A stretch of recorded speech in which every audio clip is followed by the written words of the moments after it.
දෙන සියලුම ආධාරවලට විරුද්ධ ගායනා කරනවා. මේක ලැබුණ ආධාර සඳහා මෙරට අපේ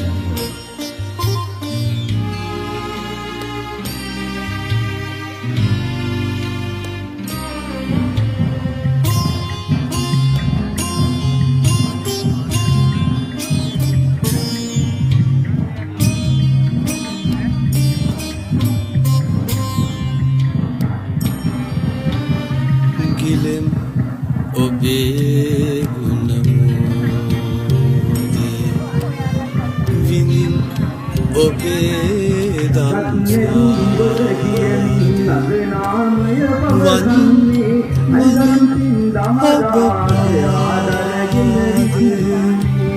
සිලෝවග බුදු සමිරේ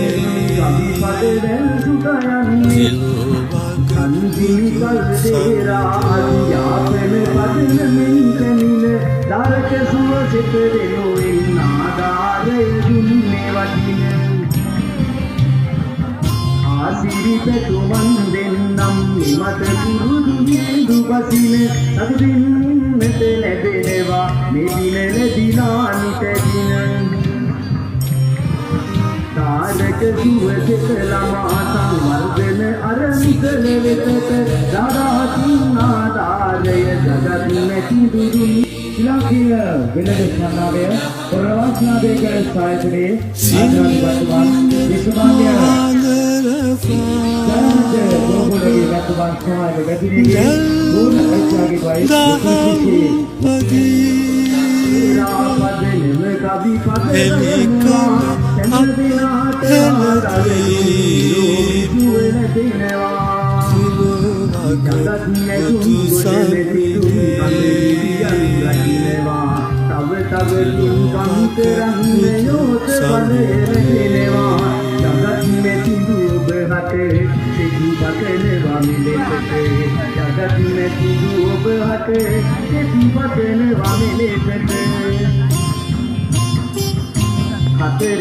Samisivar Suraladum Rang Subha Ramili Tenni Namisakiyana Siya Tumad Kanila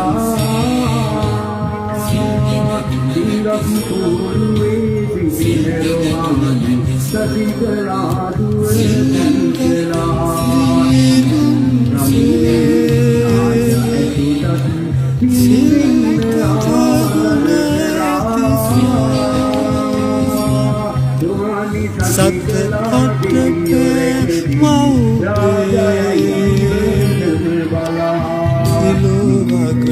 Budu samini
බුදුබණ පදයක් සවන වැකේවා බුදු ගුණ පමණක් සිතට නැගේවා අවසන් වරට මගේ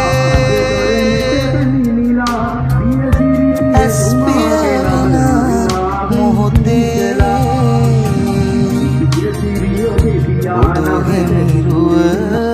ඔබට දැක බලා ගන්නට අවස්ථාව ලැබී තිබෙන්නේ.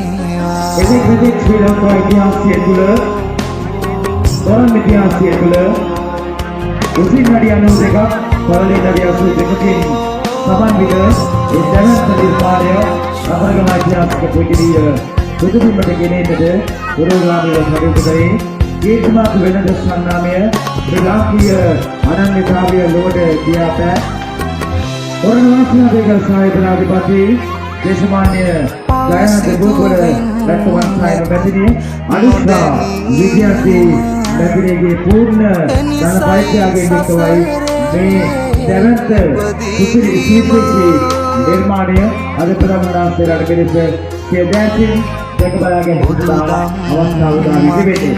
මෙතන නිර්මාණය කළ ප්‍රවීණ චිත්‍රසා මූර්ති ශිල්පී පානදුරාභිනන්දනී ගෞරව සම්මානයෙන් පිළිගත් දේශමාන්‍ය කලා කීර්ති ශ්‍රී ලංකා පොත් වටගේ සස්සිත චතුරංග කියන ආදරණීය කලා ශිල්පියා. ඒ වගේම විදුලි ආලෝකකරණයේ දක්ෂතාවයෙන් ඉවත් ප්‍රවීණ විදුලි ශාස්ත්‍රවේදී ව්‍යාකරණකාරයෙන් ක්‍රියා කරවීමේ විදුලි ශිල්පී සිසිර ප්‍රියන්ත ආදරණීය කලාකරුවා. විදුලි රටා නිර්මාණය විදුලි ශිල්පී සචින් ලක්ෂාන් ප්‍රවීණ විදුලි ශිල්පී පැතුම් මදිස්ත්‍රාන් කියන සෞදේ දක්ෂතාවයෙන් ඒ වගේම කතාව පිටපත හා රචනය සේනානී සේනාරත්න ආදරණීය ශිල්පිනිය විසින් සිදු කළා. ඉතින් ඒ ආදරණීය ශිල්පීන් විසින් මෙතකල ගිනස් වාර්තා පොත් අතරට ගිය මේ සුවිශේෂී නිර්මාණයේ විශ්මික දසුන් නොබුයිද ඉනහර පානදයි අපි දැන් සූදානම් වන්නේ. බුදුබණ පාද සනම බෞද්ධ පින්වතුනි ඔබගේ ජීවමාන දෙනිත 13 වෙනි රූප රාමුව වෙත යොමු කරන්න. දැන් ඔබ සිටින ස්ථානයේ සිට මේ තරුණේ 13 වෙනි රූප රාමුව වෙත ඔබගේ දෙනිත යොමු කරන්න.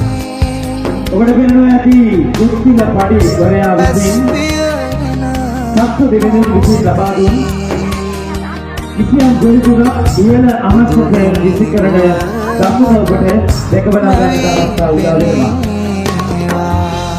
ඒ වගේම ඔබට පෙනෙනවා මේ තොරණේ 3 වන රූප රාමුව සහ 10 වන රූප රාමුව දෙස ඔබගේ දිනෙත් යොමු කරන්න.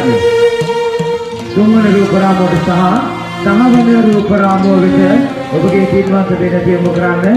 පරිවාර කූඩු 32කින් සමන්විත අලංකාර පහන් කූඩු දෙකක් මතයි මේ තොරණේ දිගට තිබෙන්නේ. තමයි අපි කිව්වේ ලාංකීය තෙක් මෙතෙක් තොරන් ඉතිහාසය තුළ අති දැවැන්තම විස්මිත නිර්මාණය.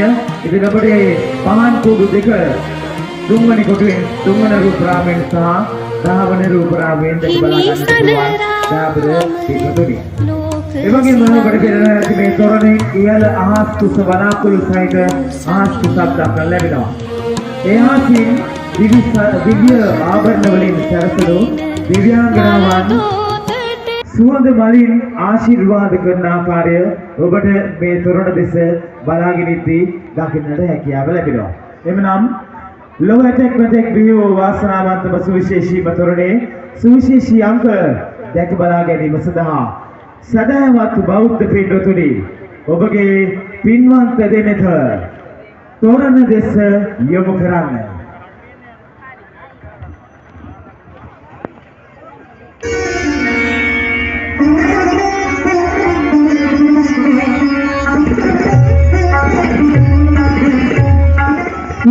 කිසි දෙනක කිසිවෙක් නොදුටු විරුව ලෙස ඉදිකළ මේ සුවිශාල දර්ශනීය තොරණ දැක්වෙන පරිදි උදේනි නුවර සිට බරණැස් නුවරට පැමිණ බුදුපිළ පඬිතුමා වෙතින් වීණා වාදන ශිල්පය උගන්වූ සිට තම ගුරුතුමාගේ ආධාරයෙන්ම රජවාසල සේවයට බැඳී තම ගුරු හා සමාන වැටුප් ඉල්ලීම මත වීණා වාදන තරගයකට එළඹුණා. ඒ පිළිබඳව හටගත් කලකිරීම මත වනගත වූ බුදුපිළ ඇදුරුදුගේ සහායට පැමිණි සක්‍ර දේවේන්ද්‍රයාණන් ජයග්‍රහණය සඳහා උපදෙස් දී විශේෂිත වූ යම් ගුලි තුනක් එතුමා අතට ලබා දුන් හැටි ඔය පින්වතුන් දුටුවා නේද? ඒ වගේම තමයි පින්වතුනි මේ තොරණේ මේවර සිදුවන්නට යන්නේ ඔබේ ජීවිත කාලය තුල මින් පෙර කිසි දිනක නොදුටු ආශ්චර්යජනක සිදුවීමක්. ලෝකයේ මෙතෙක් ඉදි වූ තොරණ අතරින් උසින් හා පළලින් මෙන්ම විදුලි කුගුළු සංඛ්‍යාවෙන් වැඩිම තොරණ ලෙස ගිනස් වාර්තා පොතේ ලියවුණු මේ දර්ශනීය තොරණේ මේවර සිදුවන්නට යන්නේ ඔබේ ජීවිත කාලය තුල මින් පෙර කිසි දිනක නොදුටු ආශ්චර්යජනක සිදුවීමක්. මෙතෙක් වේලා සදහැවත් සිතින් පසු වූ ඔබ සුපින්වත් නෙත් යොමු කරන්න දැන් පින්වතුනි ඔය 13 වෙනි රූපරාමුව දෙසට. අර බලන්න කුමක්ද සිතින් යන්නේ? බුද්ධිල පඬිතුමා අප තියෙන්නේ සක්‍ර දේවේන්ද්‍රයාණන්තුන් ගුලි තුන නේද? අන්න එතුමාය වීසි කරනු ලැබුවා උඩුගුවනට. මොකද මේ සිද්ධ වෙන්නේ? මේ බලන්න තොරණේ දෙපස තියෙන මනරම් වීණා දෙකේ තම්බි දෙනවා. පුදුමයක්. මහා පුදුමයක්. ඇත්තමයි. කොහොමද හිතාගන්නේ තොරණක මේ වගේ දේවල් සිදු වෙනවා කියලා? අර බලන්න මේ විශ්මයජනක තොරණේ වටේට තියෙන වලාකුළු අතරින් කවුද අර මතුවෙන්නේ? දිව්‍ය සරපිලියෙන් සැරසිලා දිව්‍ය විමානයෙන් අර වඩින්නේ දිව්‍ය පුත්‍රයන් නේද? අර දිව්‍යාංගනාවන්ගේ ලක්ෂණ බලන්නකෝ. මට හිතා ගන්න බෑ. අපි ඉන්නේ මේ තොරණ ඉදිරිපිටද එහෙම නැත්නම් දිව්‍ය විමානයකද කියලා. කිසිම දවසක මේ වගේ දේවල් තොරණකින් මම නම් දැකලා නැහැ. බලන්න ඕන මල්ලිසිනවා නේද? අලංකාර සුවඳවත් මල්. දැනෙනවද මේ මල් වල සුවඳ? මියේ